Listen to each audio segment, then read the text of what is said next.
Alright, so I'm up late. It's actually so late, it's technically early. And the reason why I'm up so late / so early is because I came across something that really sucked me in. I was looking through different channels, and then I came across a familiar name, which was 2 Bucks.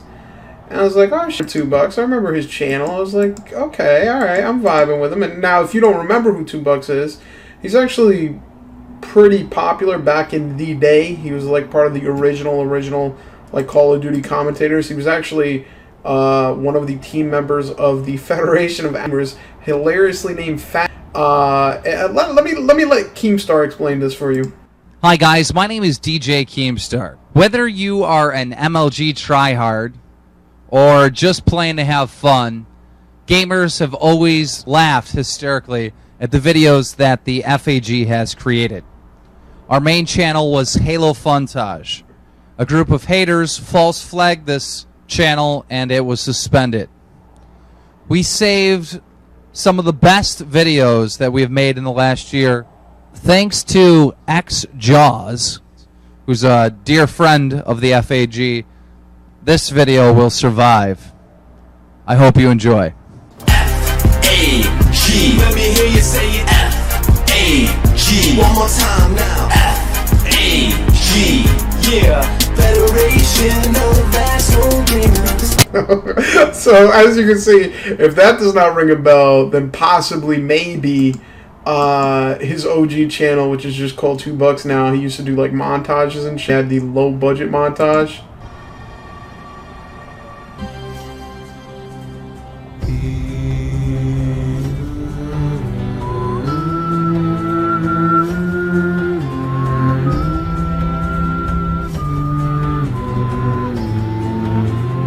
So you kind of get the idea. From what he had done in the past, one thing that he actually got really popular at, and one thing that hilariously, cringily, I wanted to be a part of, is that this channel is called 2 Bucks now, but I think it was originally called like Amazing Games 24/7 or something.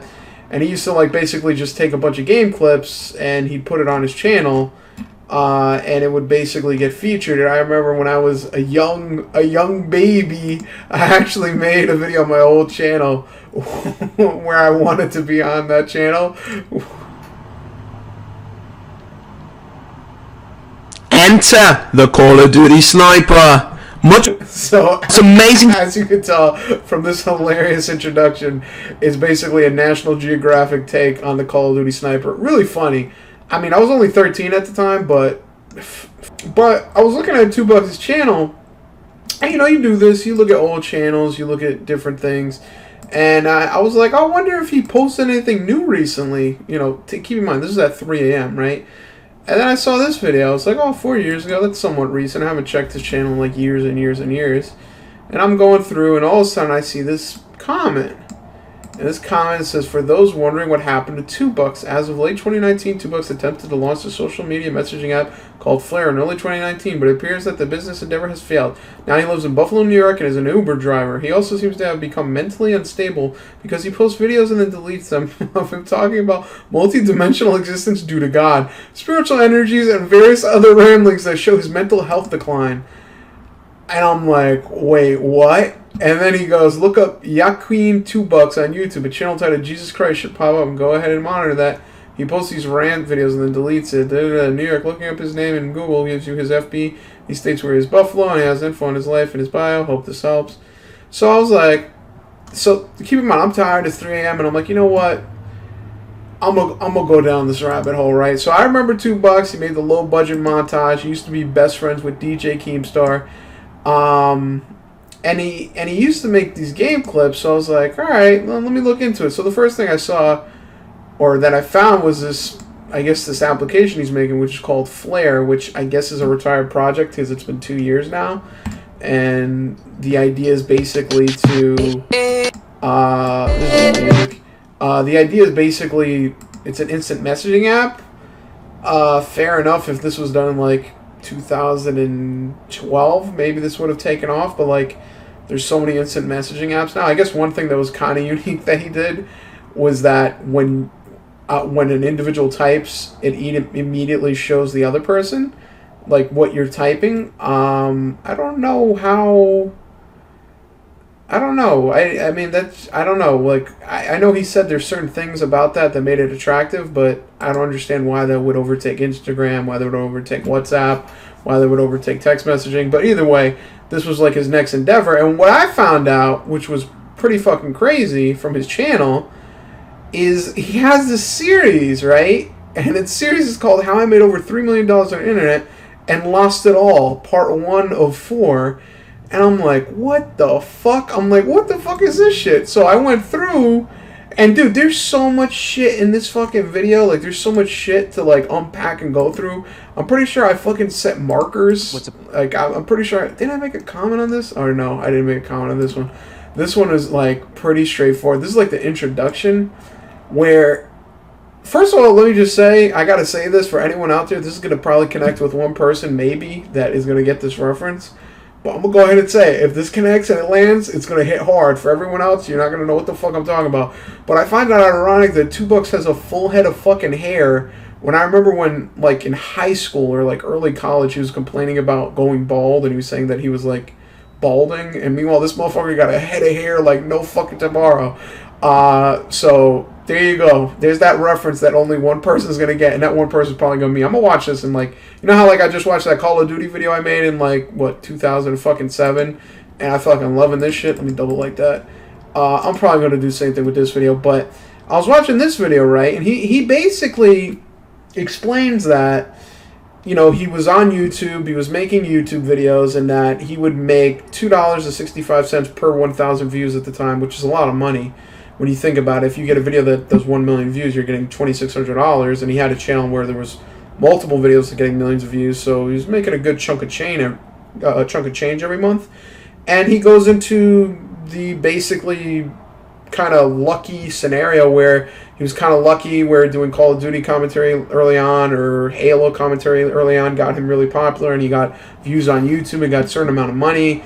And then he went into kind of how he got lucky where he basically dropped out of college. He actually kind of had like a full retard moment where he purposely failed his final exams because he wanted to pursue a business. He even says he didn't really have to do that, but he just wanted to commit to it. And he ended up being one of the co-creators of Distractify. I never heard of this website, but apparently in like 2009, this was like a competitor to BuzzFeed and a competitor to like social media sites, and I was like, holy shit, oh my god, shut the fuck up. And I'm like, oh my god, dude, like, these guys actually, like, really fucking, I don't know who the developer that figured out how to detect ad block, but you're a piece of shit, bro. He's like fucking Jackamob for fucking niggas over in RuneScape. Alright, so as you can see, he was 20 years old, and he actually ended up creating a fucking pretty popular website. And he even said he ended up investing $200,000 into that website, so that's, you know, that's no small amount of money, like, holy shit. And he ended up selling it, he said, for around $2 million, and I'm like, holy shit, like, this motherfucker, like, I'm looking at this going, like, I'm a fucking idiot for staying in college because, like, this motherfucker dropped out, making milli on milli on milli. Like, you know, like, what do you need fucking to know computer science shit for? He even said he had a conversation with, like, the CEO of LinkedIn at the time where he's talking about, like, some technological bullshit, and he's like, I don't know what the fuck he's talking about. I don't know what he's saying. And that just goes to show, like, you go to school, you're a fucking idiot. But then, as I'm watching this video, I get to a certain point in the video where he says something where I was like, what was that? Repeat that? 1 second, Huh, what? Who, what, where, when, why? Is just the preface for what this video is actually about, which is what actually happened that led to me needing to go into the psychiatric hospital, because up until that point it sounds like everything's fine, right? So basically what I just said is what he said. He explained his success story, high school, making money on YouTube, went to college, he let the fame and money get to his head, and he dropped out of college. And then now he's in a weird mental state where, from what it sounds like, he didn't say this in any of his videos, but he's done, you know, cannabis as well as acid, MDMA. I would think that has something to do with your mental state, but I don't know. He never said it as a negative, so maybe I'm just a fucking straight edge asshole. But like this video, dude, these videos suck me to fucking. This shit is like. By the way, this video don't even have anything to do with this dude. Like, I was watching this motherfucker talk, I'm like, first of all, this dude went into like some other fucking hypnotization shit where he starts talking that it about like he becomes so calm that he's like a god. felt like there was a voice in my head that was speaking to me directly, and that I was just acting based on what it was telling me to do. And this voice, to me, felt like some sort of a higher power or God, and that was the voice that was telling me to go to Los Angeles and try to become like a spiritual teacher.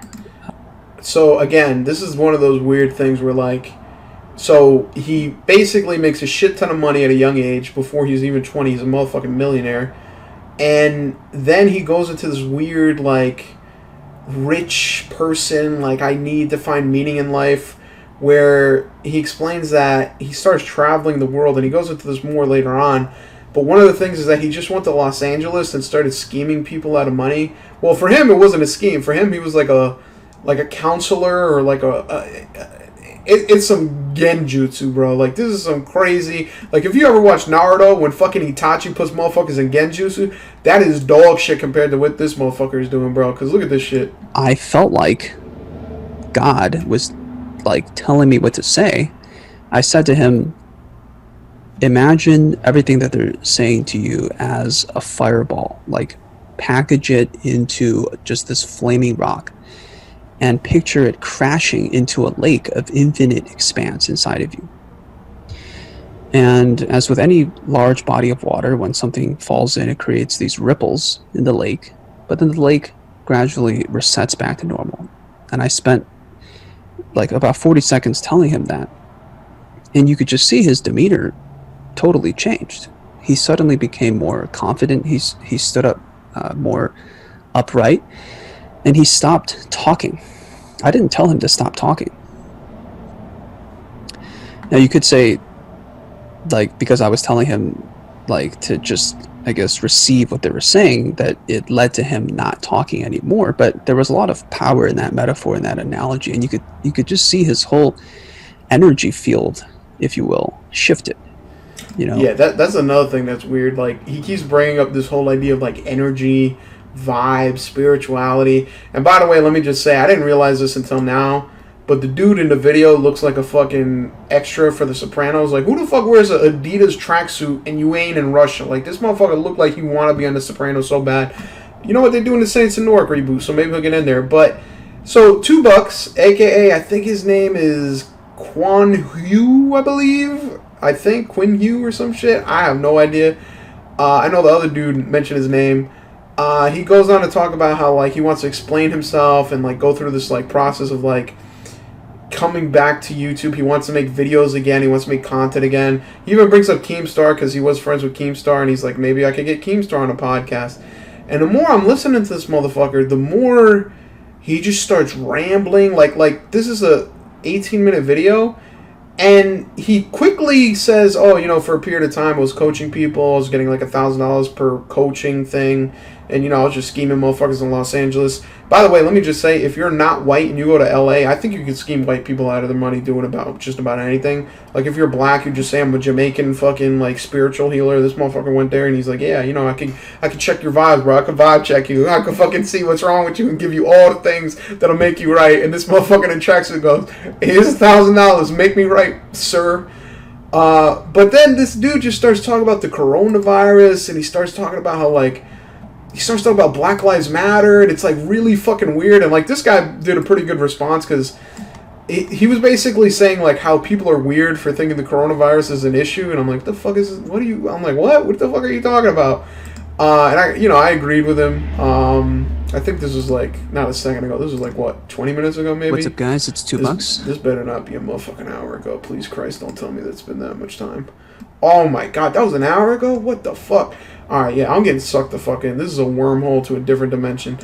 And then in part 3 of the series, he goes into in-depth, like, explaining his mental instability, but he doesn't think of it as mental instability. He thinks of it as spirituality. He thinks of it as God. He thinks of it as some type of a special connection with other individuals. And let me tell you something right now, bro. Look at this. I had to make a motherfucking bibliography because this motherfucking video was all over the fucking place. So he starts talking about these weird adventures he's going on, and he's making it sound spiritual, but to me it just sounds like what rich people do. Like, they just travel Europe, they travel South America, you know, they fuck bitches, they do fucking drugs. It's basically like Dan Bilzerian, except like he's younger and a little bit more mentally unstable. Or maybe more, because Dan Bilzerian is like, he actually believes that he's fucking a Chad. But either way, he talks about this encounter where he sees a mime, that for some reason he sees a mime and he starts having an emotional connection with this motherfucking mime. Like he don't speak Spanish, right? He don't know what the fuck this motherfucker's saying. He a mime, so he ain't talking anyway. And then he gets this weird emotional connection where he stares at a mime, makes the mime cry, right? This is what he's alleging. And then after the mime cries, he has this to say. Of meaning for myself. The mime represented my younger self, a teenager who was traumatized from being bullied in high school and reflected much of that trolling back onto others while playing Halo. This was how my YouTube career kind of got started, and led to the fact that I always felt uneasy with myself and never shared my videos with people I knew IRL. So he has a weird experience where he's in Colombia, right? And by the way, what's weird about this is, as he's saying this, he says that he's working on that app, that Flare app, where he's like, yeah, by the way, I'm working on this new Flare app, and you know, it's going to be really cool, really amazing, da-da-da.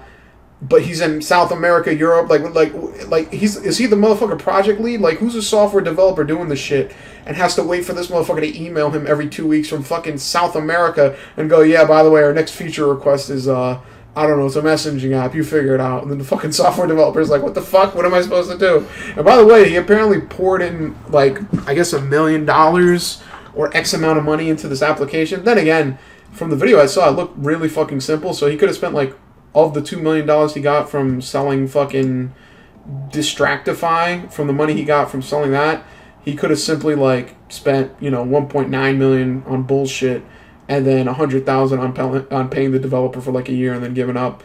I have no idea. But it's very weird that he gets these weird, like, very personal connections with, like, dumb shit. Like he starts saying things about how he has, like, spiritual energy and, like, he feels certain things, and he like, draws, like, weird paradigms and weird, like, almost allegorical stories. Like, he's making meaning out of things that really don't have any meaning, because later on he says that he's basically he's sitting down with a group of people, and he's sitting with some homeless person, and the homeless person starts screaming and yelling and just being a mong, and then he's like, you know what, I had a voice in my head. My psychiatrist would tell me it's myself, but I think of it as God. And he's basically saying that this person is not going to hurt you, just talk to him, da-da-da. And then the homeless person just stares at him, empties all his pockets, because I guess he stole some shit from the store, and then walks away. And then he derives meaning from this. Like, he basically vibration homeless guy. He basically, like, draws it back to his life. Very frustrated, dug into his pockets and emptied out like $7 worth of random stuff, which is like 26,000 Colombian pesos, by the way, including, I think, like a package of gum, a beef jerky. He just threw it on the ground and left. That's when I realized that this guy had probably just stolen all of that stuff from a store earlier. I later realized that this incident with the homeless guy had a deeper level of meaning as well. I had violated a significant amount of copyright with my YouTube channels and profited off of videos that were not clearly royalty free. This limited my ability to do things that were truly original and some of the ways that I had profited off of others. In a way, dedicating my $2 million to just the idea of free expression was equivalent to what the thief did, dropping everything on the ground and moving on with life.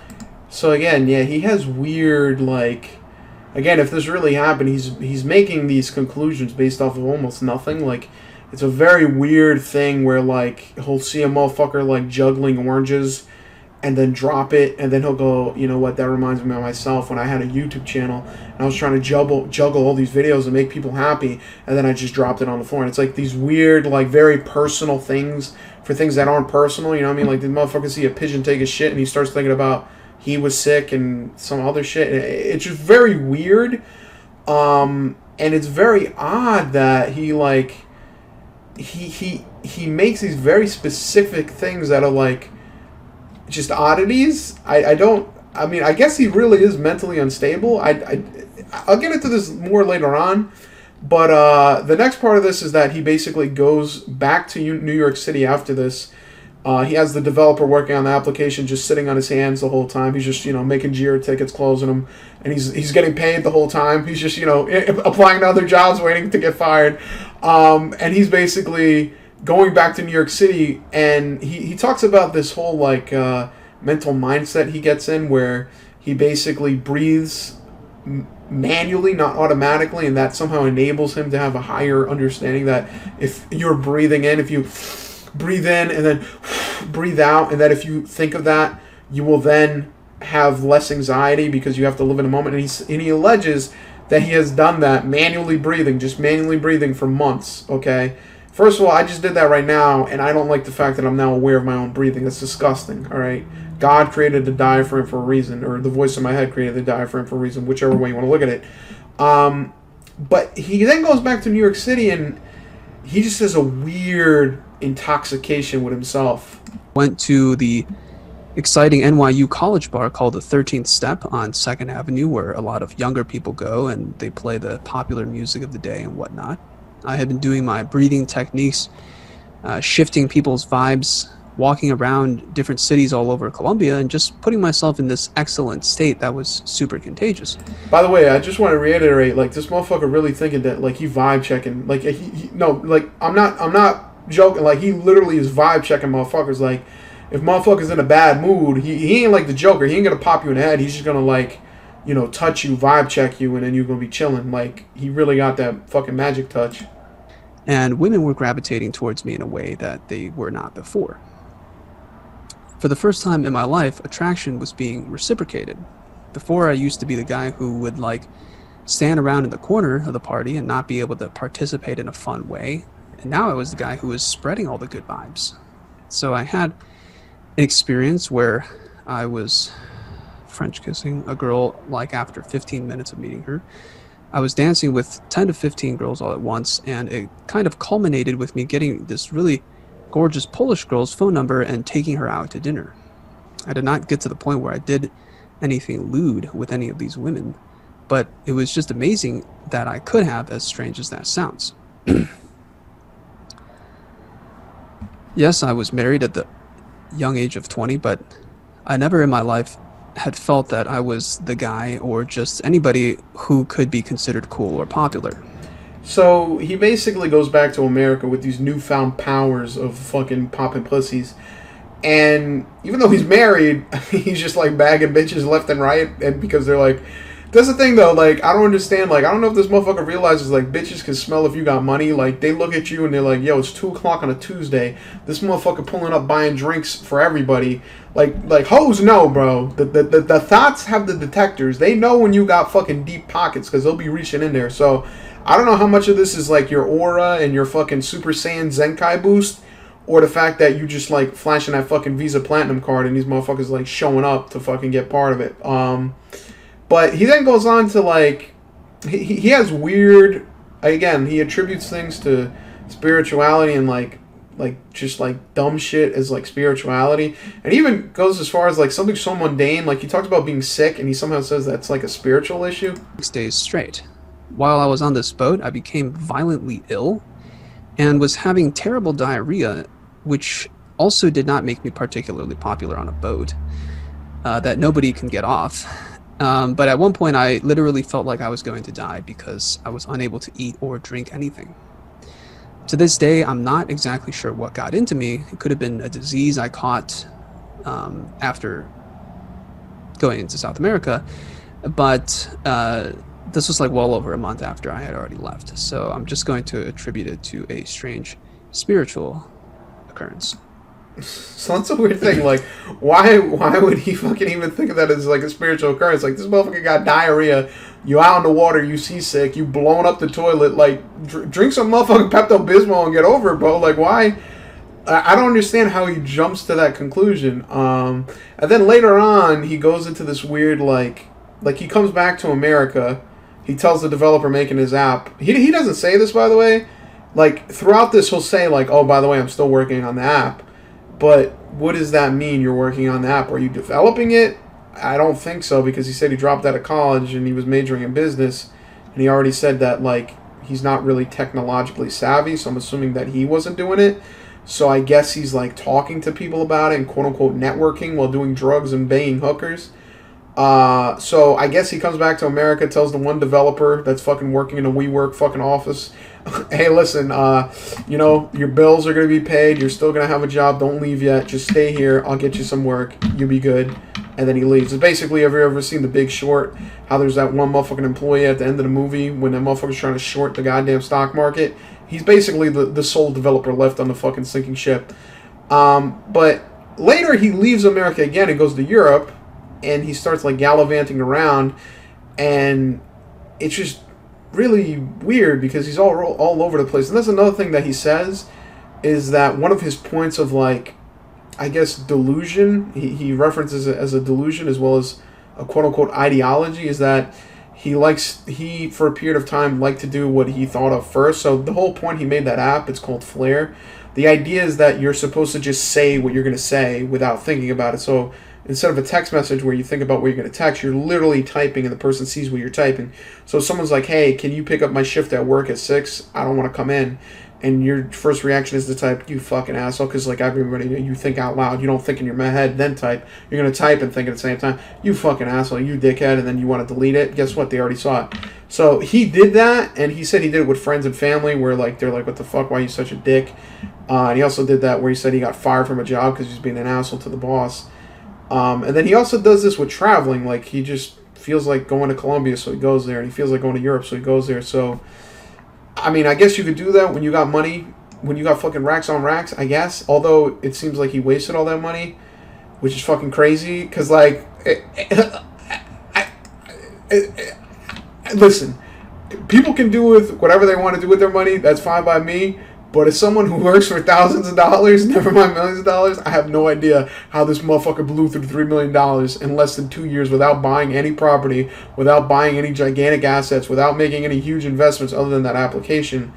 Like, I don't know how the fuck this happened. But anyway, he continues on with his story. I was whipping around this tiny country with 2, 3, and at times 4 girls at once, eating good food, renting out a castle Airbnb, and really just living the life. I was really enjoying life for the first time in maybe my entire life, and it was all because of this spiritual stuff that I had been doing. At the end of this, I really reflected on what made me miss out on so much of my younger adult life for YouTube and the internet. Just the feeling of fitting in and becoming desirable seemed just as gratifying as making millions of dollars online. I really felt masculine for the first time, and at the same time connected with the feminine. I ended up breaking up with Martha to come back to the US, and we sort of fell out from that, but I would love to reconnect with her at some point. I even had a job where I was making a decent amount of money, and it felt like we could have had a life together. It was really a passionate relationship like I had never experienced before, really not based on infatuation or self-esteem issues or anxiety. We were able to have friends and talk to other people, and I just felt like a cool person, which she was, and I never felt like I was. Unfortunately, So here's the thing, right? Again, he, like, I don't understand. Like, this motherfucker's a millionaire. Like you running around the country with these bitches, and they like fucking with you because you got cars, you got Airbnb, you got the motherfucking money. Like, nigga, I look like Jabba the Hutt. I could go over to fucking Europe. First of all, they gonna look at you like an American. They go, yo, I heard American. First of all, here you go. This is the first thing that European bitches know about Americans. They go, you know, is it true that in America all men are circumcised? Damn straight. Look at that. Look at that 2 inches of terror right there, and he's got a nice fucking caped hood. You see that shit? That's the first thing they're thinking in their head. Second thing they're thinking of head is, why is the U.S. dollar so superior to the entire European Union? Why is America economy so great? And it's because we're just amazing. It's just how it is. America's the best. It's always going to be the best. You say something else, you're an unpatriotic piece of shit.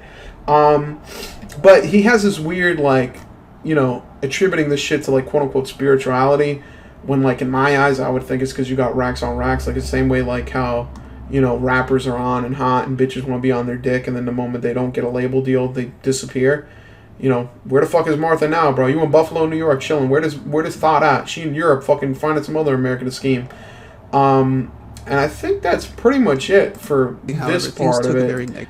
I know he comes back to America, and he says that coming to America was like very negative. I think it's because no bullshit. I'm gonna be honest, bro. I think a lot of the things that he attributes to spirituality has more to do with financial. Because, like, once he comes back to America, shit start going downhill, bro. Money ain't looking right. Shit ain't looking good. And I would think, like, as a millionaire, like, shit is going downhill. Like, yeah, I'd be fucking depressed. Yeah, I'd be fucking upset. So, this is, like, the final part. This was uploaded 1 month ago. Lord knows I'm happy I fucking found this shit. And then he basically goes into a little bit more detail of his diagnosis and the information in regards to how he's been feeling as of late. And I am not diagnosed with schizophrenia, but I deal with something that's similar in that when I am trying to do things, and again, this is something that only started to happen once I came back to the US. I found that when I was trying to do things that a regular person could do that I could even maybe do in the past, my mind would just go blank, or I would suddenly feel like I was being attacked by a lot of negative thoughts. And it was so patterned that I started to develop this belief that there was something like some sort of a dark negative entity that was like following me everywhere. So again, something that could be explained by, you know, financial, societal, culture shock. You know, I don't know what the specifics of what he's talking about is. Also, he does a lot of drugs, like literally psychedelics and all that bullshit. Like, I'm not trying to sound like an old fucking Christian woman, but that shit like literally fucks your mind. So like you in Europe fucking blazing it up, you fucking getting high every day, you doing MDMA, doing all that fucking crazy shit. Like that shit's gonna catch up to you, bro. Like how the fuck, like how, like if you're done doing a fucking batch of fentanyl, you're gonna fucking like not be able to think straight for a week. Never mind fucking just coming back. And then he goes on to really go into like a different, like, I don't know. This is when the videos started like not being so much interesting, and this last video is really like a motherfucker because like it's the last video for the past month, and whereas the other ones were like kind of like a couple days between June 28, July 6, June 18. You know what I mean? It's been a month, so like he made this video, then went radio silent. He goes into that he took MDMA. And this was like when he had some awakening. By the way, let me just say, I've heard this a lot from like a lot. I usually hear this from like, you know, celebrities. For example, one thing. This story, if you ever heard of, what's his name, Greg Giraldo. If you ever listened to what his life was like before he died, I believe of a drug overdose, he basically sounded very similar to this. I don't know if he had the same mental issues, but he was talking about how he would do cocaine and other drugs. It would make him feel normal, would make him feel like he was the life of the party, it'd make him feel like he was actually a human being, and that if he just did acid one time, he could really, you know, break everything out and, like, really see the world for what it was. And people do say that. They say that you do acid, and then you're better, and it fixes yourself, which I think is a bunch of bullshit. Like, most of these people literally fuck their minds to the point of no return, and then they do acid, and then fuck it even more, and they're like, oh, because I fucked my mind doubly, that the two negatives cancel out. Now I'm amazing. Again, if you do drugs or whatever, no judgment, but you're a fucking retard, you fucking piece of shit. Goddamn fucker, how dare you? Yeah, I went to Vegas in May, literally like a week after I had been terminated from my last company, met up with the friend of mine that I went sailing with in Croatia, Emerson, and I dropped acid for the first time there.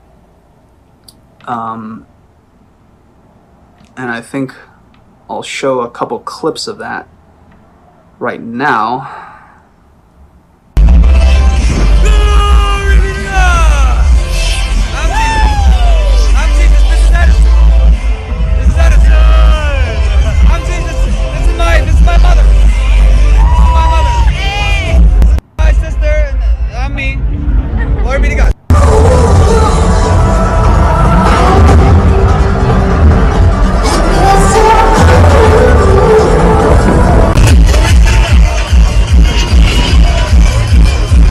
Okay, so I'm not sure which clip. This is when I started believing this shit, because I was just watching this whole time, and I was like, all right, you know, he's coming back to the internet. Maybe he's just a fucking idiot and he like blew a bunch of money, and you know he's just trying to get like popularity. You know what I mean? Like, oh my god, this guy's crazy. You know what I mean? Check it out. Oh my god, Keemstar's old friend is cuckoo.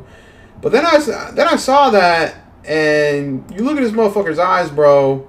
This motherfucker is gone, bro. Like compared to where he is now to where he was, like that motherfucker was shot, bro. Like on God, super fucking shot.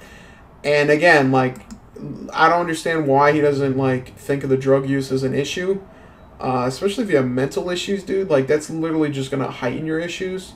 So you know, again, I'm not a psychologist, I'm not a doctor, but Jesus Christ, man, like you're literally fucking your mind to no return, and then you're wondering why like you feel a certain way or you feel different than other people. Like I don't understand how you can do so much illicit drugs and then not have any complications, especially if you have some underlying mental issues. But then he ends the video in a. Let me just let him end the video. I am, or I'm just totally like crazy and there's no basis in this, or that I'm actually tapping into some sort of a collective consciousness where something is happening. I actually do think that the last one is the most likely at this point. And even that is what could be diagnosed as a delusion. But anyways, without getting too much into like the philosophical aspect of it, I have, as a result of that drug-induced psychosis, I've been put into the mental hospital by my parents out of their concern.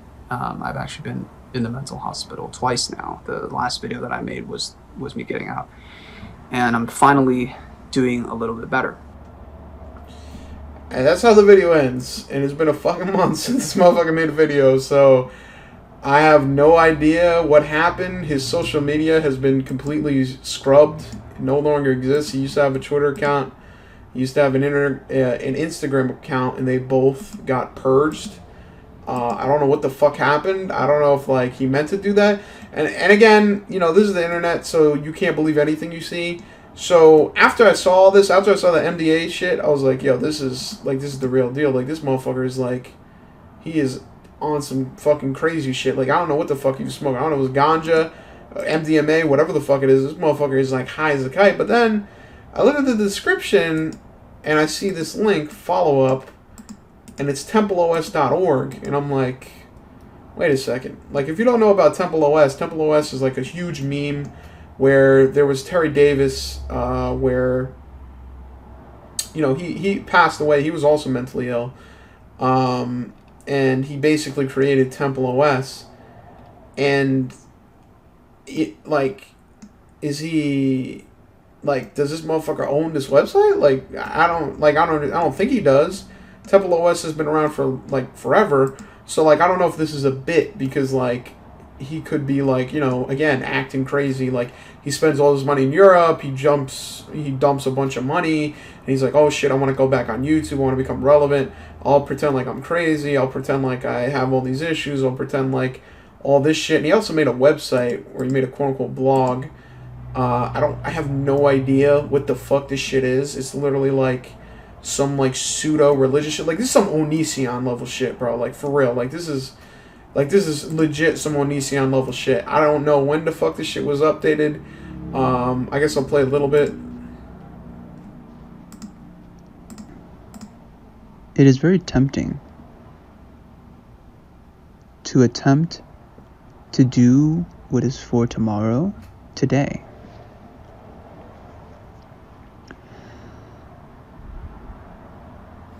Yeah, I'm gonna just stop it there. I'm gonna just tap out there, bro, before I lose my fucking consciousness.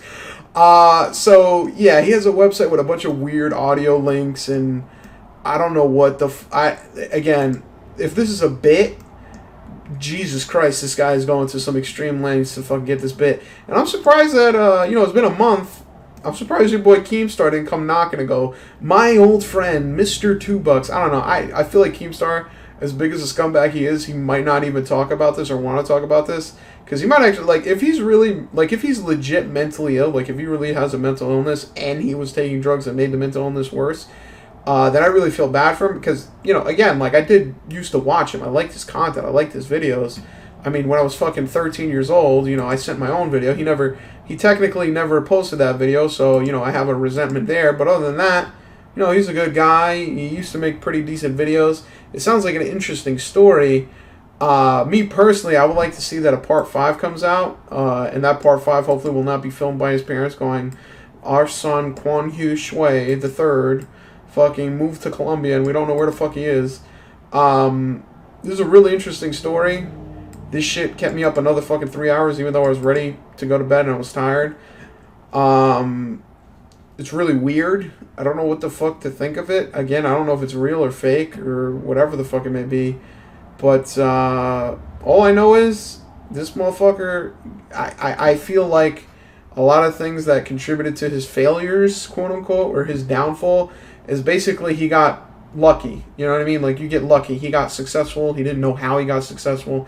He got a successful YouTube channel by luck. He got a fucking social media company by luck.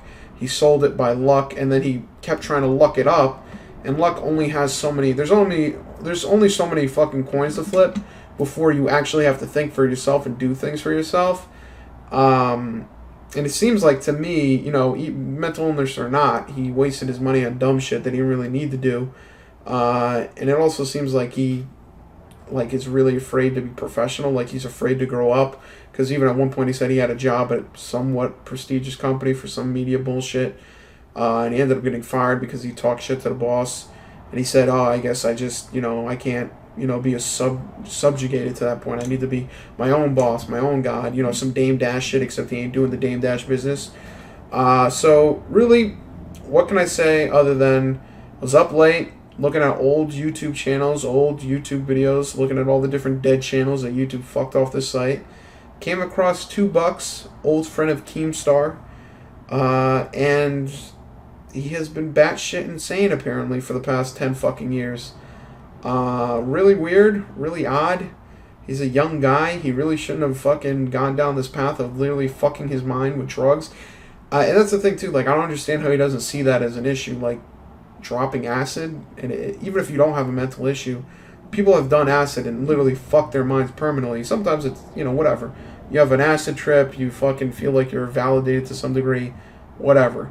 But you're taking that risk. Like, why the fuck would you do that? That's so wrong. But at the end of the day, it is late as fuck. I'm sure there's going to be a part 5 in another 10 years, hopefully. And I'll be monitoring it, you know. Every couple of years I'll sign into my old YouTube account and see what's going on. But until then, remember, college is for fucking idiots. This fucking guy was able to go on a fucking drug-fueled, mental ill, fucking orgy, fucking goddamn holy fucking shit run, make a couple $1 million without a college degree. Meanwhile, my dumbass is working from home every day. At the end of every single video, make sure you ask people to rate and subscribe to your content. It makes them feel like they're involved even though they're really not. And most importantly, make sure they comment on every single video. If you have to, disguise it. You know, call it something like the question of the day. And really make them think you're gonna really read it when you really don't have to. Ha ha ha!